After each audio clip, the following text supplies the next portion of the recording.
I haven't made a video in a little while because I've been in my quiet withdrawal mode. I actually expected January and February to be empty, but I did so many things. I painted somebody's dog, I made art for an anniversary mug, I used digital watercolor to create some sympathy cards, struggled with those a little. I made the coolest painting I've ever made in my whole life. I had some relaxing visits with friends. And then, as usual, I thought about quitting each thing that I've got going on. You know, the stagnant social media accounts, the in-person markets that barely even break even, the growing accumulation of excess art in my apartment already. In other words, it's March now, and I have too much free time to contemplate things. So what do artists do during the quiet times? This question actually came up during an artist Q&A that I was listening to while I was painting, and the answer surprised me, which was just to make your art. So we do something really counterintuitive, which is we hang tight, try not to think about it, and get busy making stuff that gets us excited. When stuff slows down, that's when I need to be most excited about what I do, because that's what's going to push me through.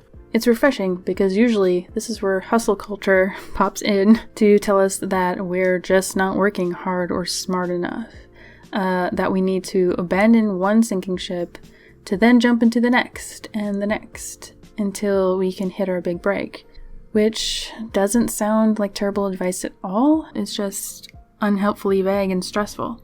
It actually turns making art into that sinking ship that I'm supposed to be abandoning in the first place. So today I'm back into my grind, reluctantly creating fresh art for upcoming themed art shows and stuff. And the theme that I'm working with today is recovery, with weirdly apt timing. So I decided to draw our sad little peace lily, who was left alone in a closed office during the pandemic. By the time it was saved, the only sign of life left was this little tiny spike of 2 or 3 leaves. And every time a new leaf unfurled, another one would die back immediately. So it felt like we were losing the battle trying to keep this lily alive. And it kept juggling between 2 or 3 leaves for about 2 years. And what we didn't notice until later was that during this time, the stem of the lily was growing stronger and stronger. So finally now, after all that care, the peace lily is able to support 6 leaves at once now. When I fell into these quiet, withdrawn phases, it does feel hard to try to recover alone. I wanted to make this video because I love to find ways to tell the smallest stories, to keep sharing them somehow, so that, maybe my own stem can grow stronger. So I added some birds to give this a bit more life and some supporting parts to the story. House finches, to be specific, although these birds have actually been real jerks this year. They ate all of my sedum. To make up for it, I have them decorating and cleaning up the lily's pot to encourage it to grow. That's the thrill of making art, using it to punish!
Yeah, of course, there's things I could do with this empty month of March. I could have been making more art, more videos, doing boring admin stuff, I guess. But the motivation has been severely lacking lately. I might make a digital version of the Adventure Cat zine that I meant to do a few years ago to put in my neglected Etsy shop. I've also been meaning to take lessons for how to use Adobe Illustrator. Or I can actually experiment more with Reels and Instagram. I might do that. Mew Tripled made this great video reporting on what she learned from her Instagram slump. And one brilliant tip she offered was making use of Reels, but not with the goal of audience interaction. I was always resistant to Reels because I dislike autoplaying videos as a user. But Michelle insisted that Reels put your art in front of new users, which is an important detail, I guess, that I missed. I'm sure y'all are just like, well, duh. But anyway, I think I might try it since I have lots of close-up video footage to use regardless. So why not just break it into tiny chunks and parcel it out as it's happening, right? So I think that's something new that I will try out when I have the extra time.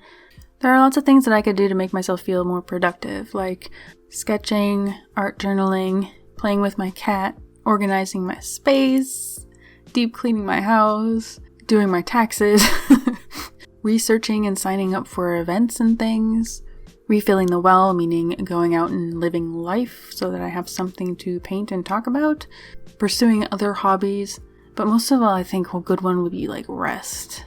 My neck and arms are just hurting, so that puts me in a really fatigued mood to begin with, so yeah. And if you have any other cool suggestions, let me know in the comments, like what's on your list of things that you never make time for. Here's how the painting turned out, and thanks for watching.